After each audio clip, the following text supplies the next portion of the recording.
25. Cleveland Browns training camp previews continue. We've been talking this week certainly about the offensive side of the ball. We're going to get to more of that here today. The offensive line, a lot of talk about the Browns going back to the system and the calls and the plays that were more comfortable for this Cleveland Browns offensive line when they were, one of the better units in the NFL in the early 2020s. We'll talk about the tight ends as well. Certainly a lot of excitement and optimism with Harold Fannin being drafted and added to this room. We're going to get to all that and a little bit more. Browns 3D on the OBR begins.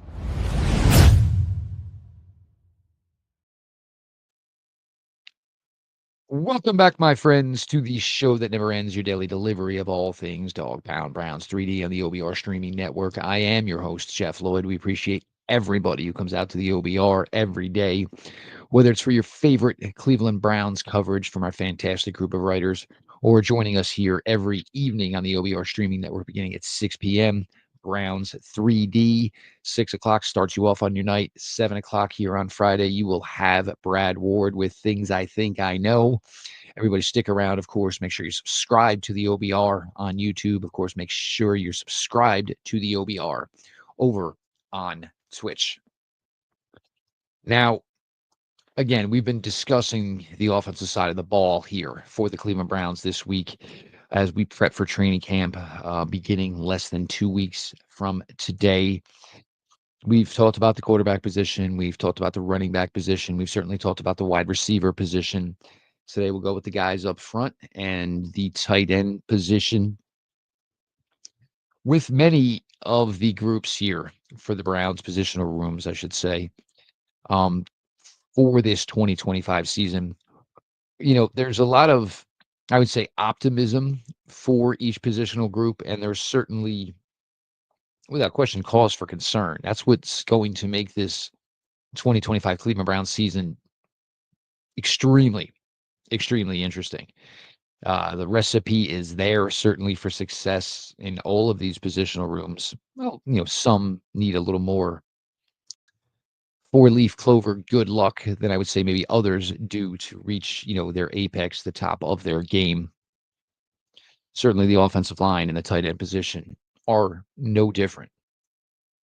With the Browns, going more back to the wide zone, I also believe with the state of the Cleveland Browns quarterback room and the uncertainty of the Cleveland Browns quarterback room, a recommitment to the running game is probably something that we can expect from this Cleveland Browns offense here in 2025 until and if any of these quarterbacks kind of maybe separate themselves from the pack, and just separating yourself from the four guys that are currently in that Cleveland Browns quarterback room doesn't necessarily mean it's going to be quarterback play to the point where, the Browns are going to feel as comfortable, throwing the ball as they do maybe, with their hopefulness and wishfulness in what the success of the running game certainly could be here for 2025. Now, the good news, certainly for the offensive line, is it appears that everybody is going to be good to go. They're going to walk in at training camp, and everybody is essentially available, which is certainly, a big, big difference from where the Browns were last year at this point in time with the offensive line. I mean, we were still curious as to who was going to even be available going into week one. Certainly, there were some guys that were not.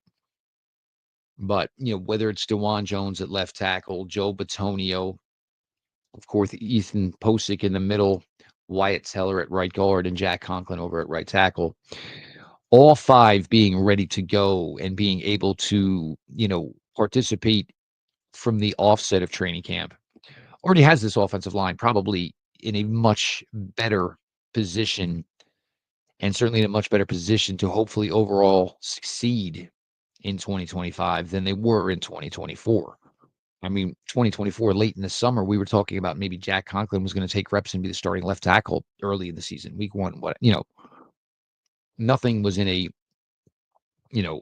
comfortable situation for the Cleveland Browns offensive line when 2024 certainly began. Now, it is certainly a weird scenario, and this is something I've covered now for, weeks and months in regards to the Cleveland Browns offensive line. Is, there is an oddball scenario that of these 5 guys who appear to be the starting offensive line for the Cleveland Browns, that maybe none of them return in 2026 or return to the position that they are currently slated to be the starter in as of now. Other than Dewan Jones, the other 4 current starters are not under contract for 2026. And, for Joel Bitonio, it's obviously a, year by year case right now. He's certainly earned that right to, determine when it is his time to walk away. Ethan Posick, for what was a very, I would say, kind of quiet signing when it first went down a few years ago. And then, of course, Nick Harris blew out his knee within, a snap or two of preseason action. And Posick basically took the job and, has basically been the starting center. Now this will be his fourth season being the starting center here now with the Cleveland Browns. Taylor, ever since it was the, late summer trade in 2019 that brought him over, he's been, a very, I would say, plus player at right guard. Anytime there's basically been struggles with Wyatt Taylor's game, have kind of been when Wyatt was, injured but not hurt. Injured meaning, hurt meaning he could play, injured meaning he couldn't. So, the only time we really saw a drop off in play from Wyatt Taylor is when he was on the field and he wasn't 100%. Conklin, who came over in 2020, one of the first moves of then rookie general manager Andrew Berry's tenure with the Cleveland Browns, went out right away. And it was Austin Hooper. And of course, it was Jack Conklin within minutes of that 2020 year league beginning. And Conklin, it's the same story that you can say about John Conklin the entirety of his NFL career. Unfortunately, he's a guy that's been injured and severely injured at times in his career. But when Jack Conklin is out there and Jack Conklin is healthy and Jack Conklin is himself, he is absolutely a Pro Bowl caliber player who flirts with all pro potential at the right tackle position. Dewan Jones is probably certainly, the most interesting guy to follow through training camp and probably going to be the most interesting guy on this offensive line to follow for the entirety of the 2025 season.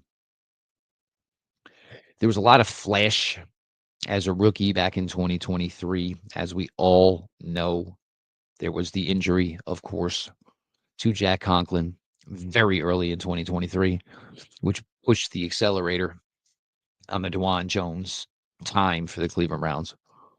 And Dewan Jones obviously started out in 2023, in an emergency move at right tackle. And, things went extremely well for Dewan early.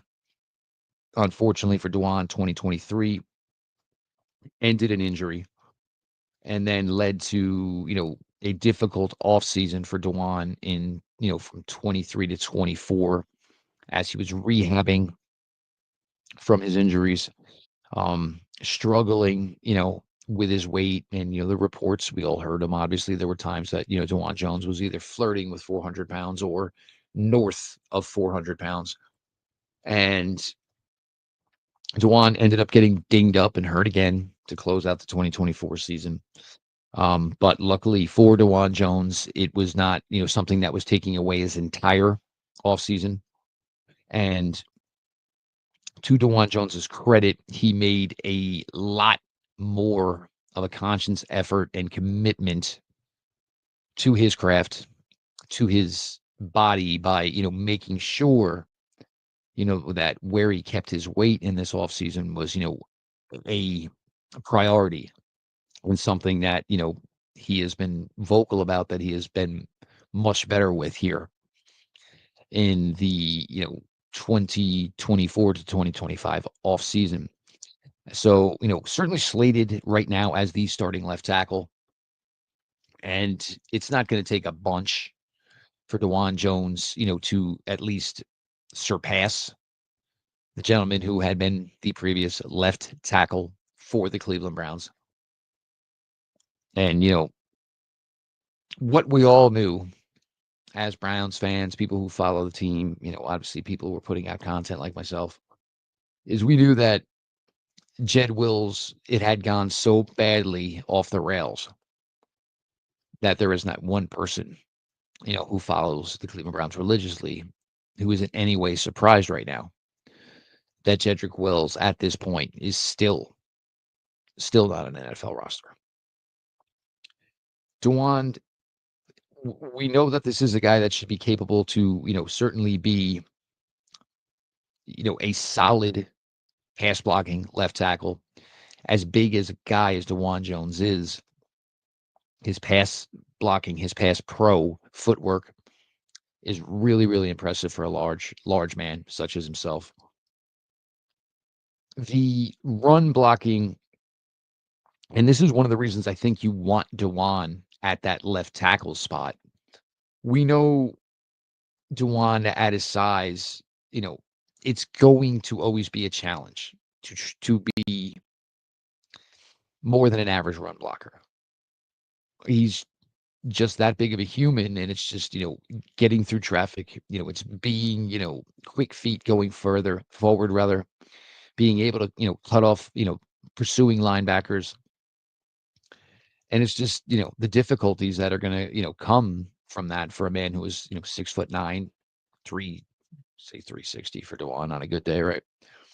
It's just not going to be a strength. That's why putting him at left tackle is probably the wisest of wise moves the Cleveland Browns can make in regards to DeJuan Jones.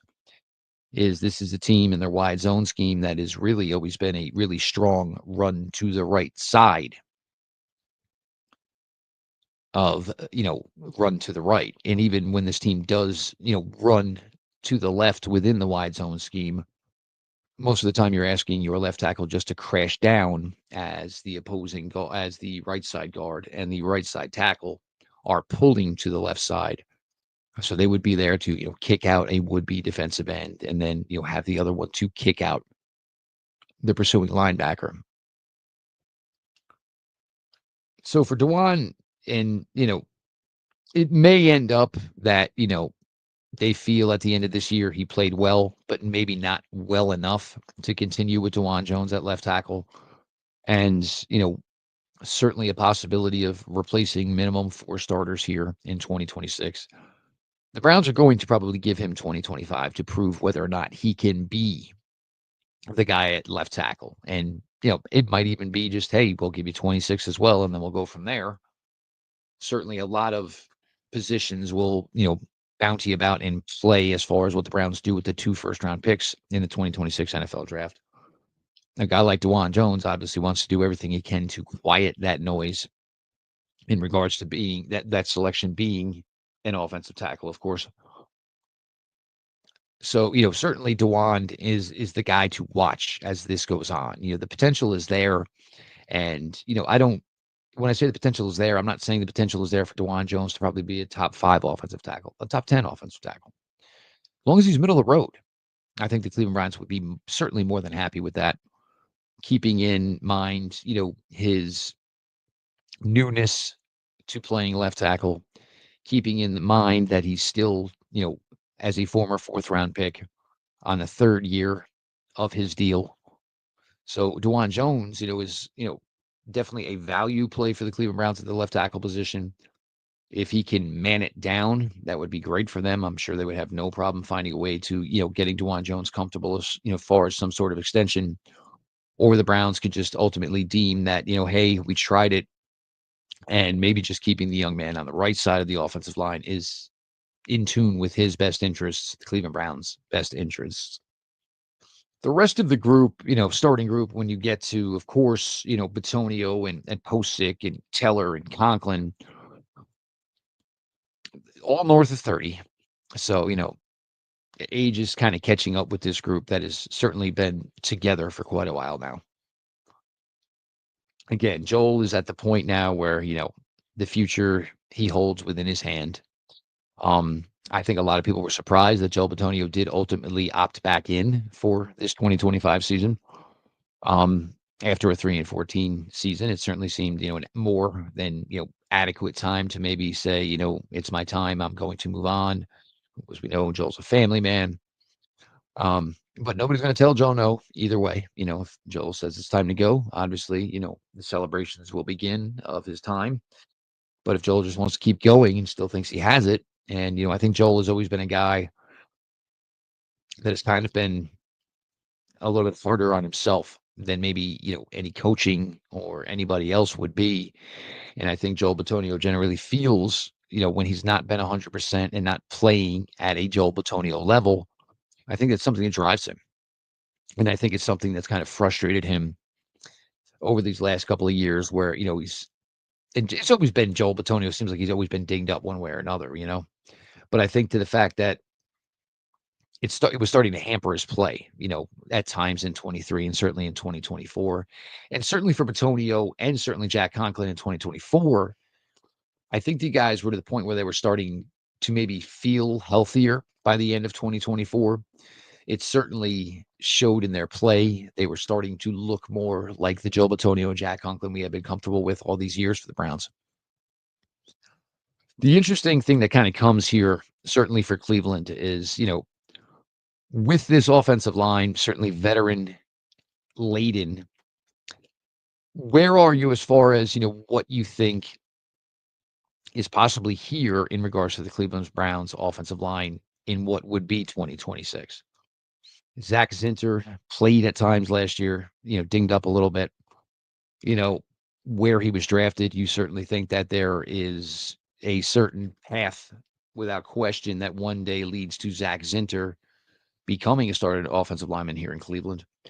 But there's not much of an opportunity. Again, unfortunately, if injuries happen, then you're in a situation where, Zach Zinter is going to get the reps and the playing time that will ultimately tell the tale to the Cleveland Browns about whether or not he is actually ready to to take over a starting position come 2026.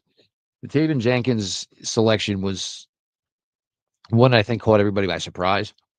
And I think part of why there wasn't more action for him is because he's gone through, some injuries and some difficulties himself. And I think I think it was smartly played by the Cleveland Browns.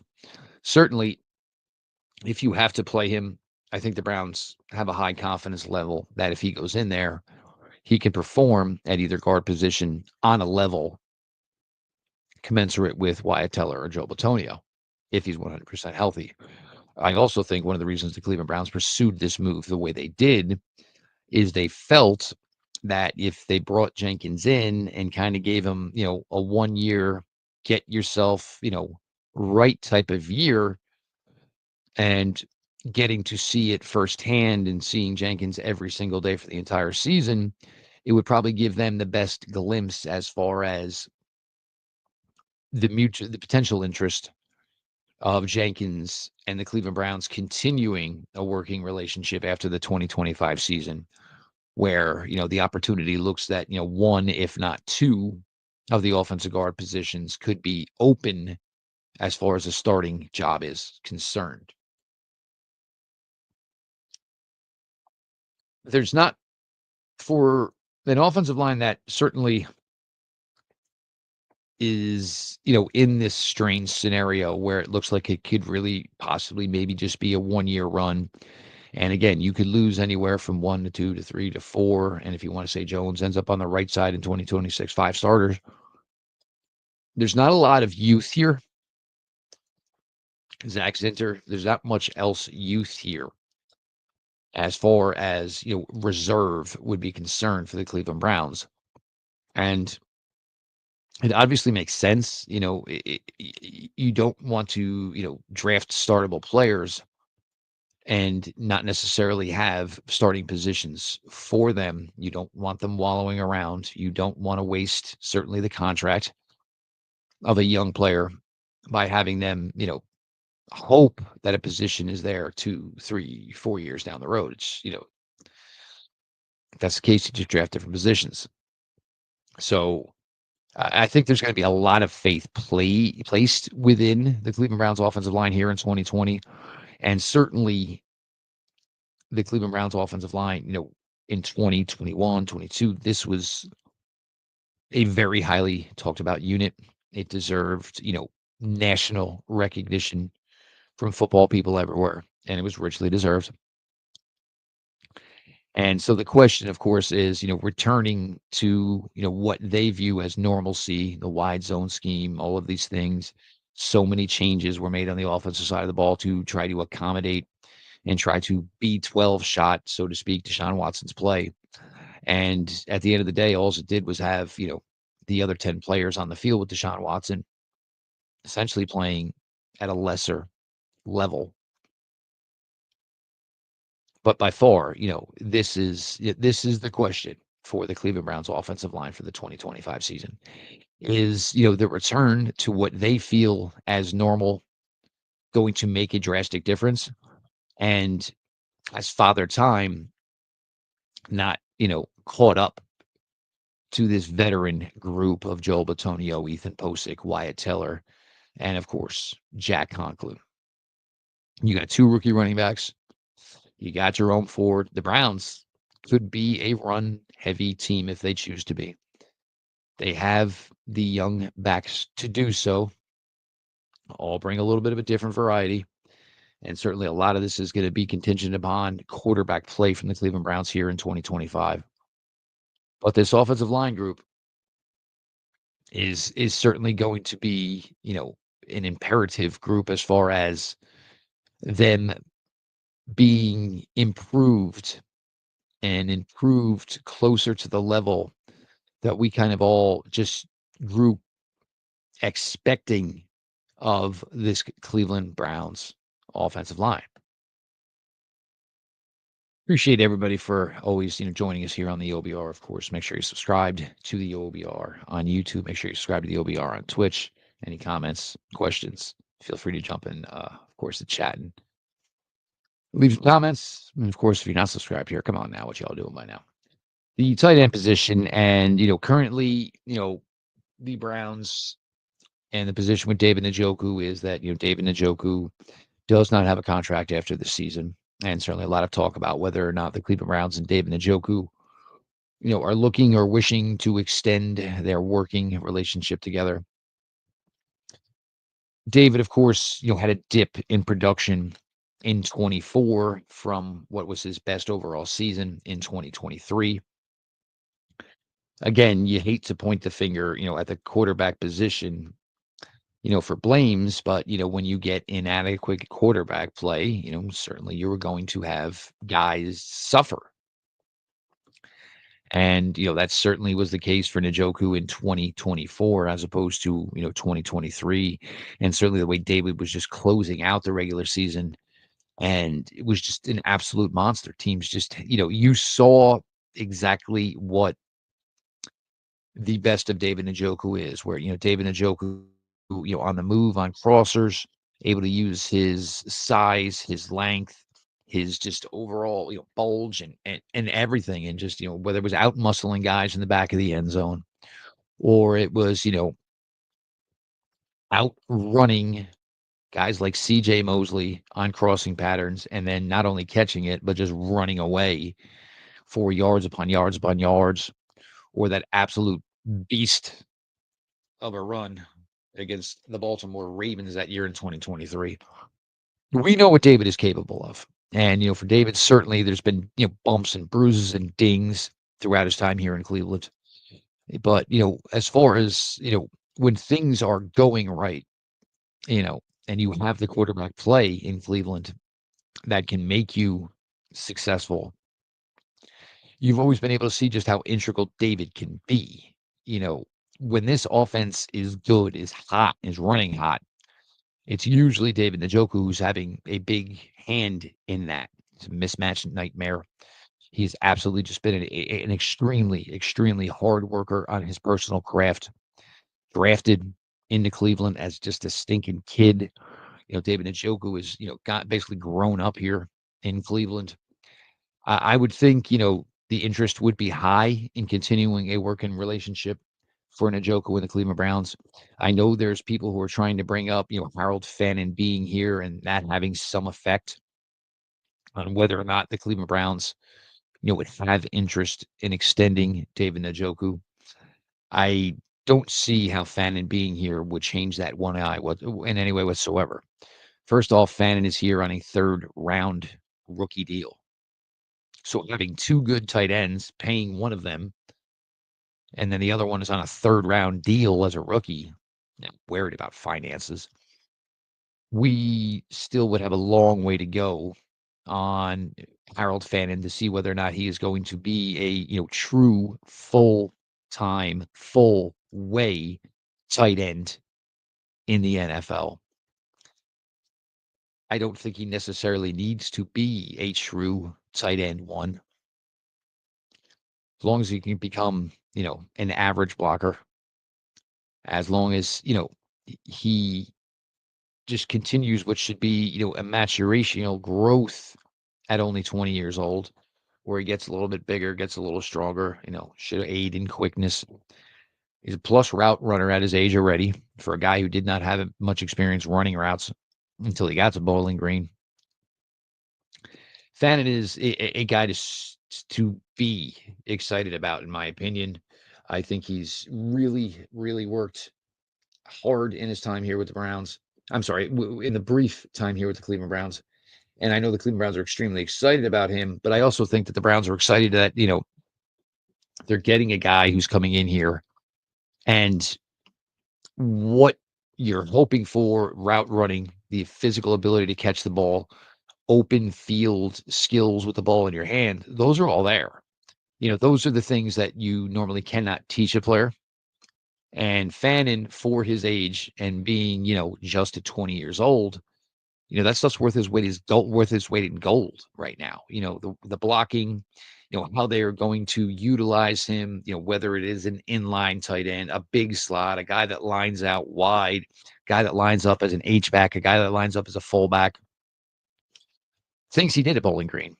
So there's, no surprise there. And, I think they kind of have this guy that they can kind of just use. And when you say offensive weapon, you normally are talking about somebody that runs a 4.29 40 and, they don't have great overall skill. You just want to find a way to get the ball in their hands and let the speed do the work. Whereas I think Harold Fannin, it's a little bit different because he has a lot of natural skill. He has solid route running skills, route running intelligence.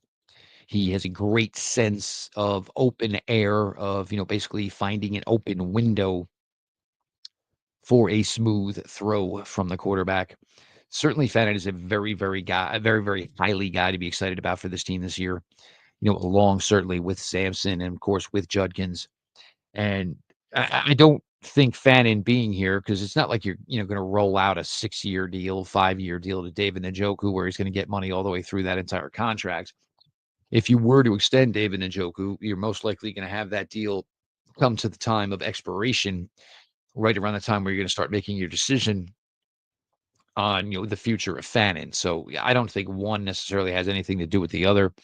Re-signing Njoku is not going to affect what they feel is the path for Harold Fannin. And I don't think Harold Fannin was drafted in any way just to mean that they were going to run David Njoku out of town the first opportunity they got.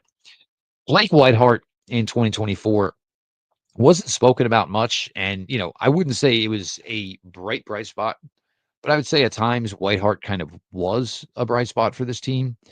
Certainly somebody that everybody had little to no faith in. And, it always seemed the Browns, when it got to that third and tight end every week, it almost seemed like it was a revolving door about the third guy who was going to actually get the playing time. But Whiteheart certainly caught some heads. It was a big reception in the snow game, of course, against Pittsburgh, a couple touchdowns early in the season. So Whiteheart, and the key for Whiteheart is obviously going to be being able to block because, I don't think the pressure is going to be on Harold Fannin as a rookie, to all of a sudden, just develop into this, plus blocker early on in his career at the tight end position. I think that's more for, certainly Blake Whiteheart, that he is, if he's going to stick here for this year, blocking is probably going to be his calling card. Look, the offensive line, the eyes will be on it to see if the improvement is there, health is there, and that, father time is not caught up to anybody. And the tight end position, I think it's contingent upon overall improved quarterback play. It'll certainly have, a chance to improve if Cedric Tillman and Deontay Johnson can find a way to be contributing factors to the wide receiver production along with Jerry Jeudy. Again, this team has a lot of questions, but to those questions, there are potential answers. The degree of hit rate for the Cleveland Browns will be what ultimately decides how this 2025 season works out. As always, we appreciate everybody comes on out to the OBR every single day, coming to consume the written content from our incredible writers, or joining us every evening here on the OBR streaming network beginning at 6 p.m. Eastern with Browns 3D, hosted by myself. Like I said, Friday, you will have Brad Ward, Things I Think I Know, coming up at 7. Make sure you stick around for that. Make sure you're subscribed to the OBR on YouTube. Make sure you are subscribed to the OBR on Twitch. Any news breaks over the weekend, we will always, always have your backs. This has been your daily delivery of all things Dog Pound Browns 3D on the OBR streaming network, and we will talk to y'all next week.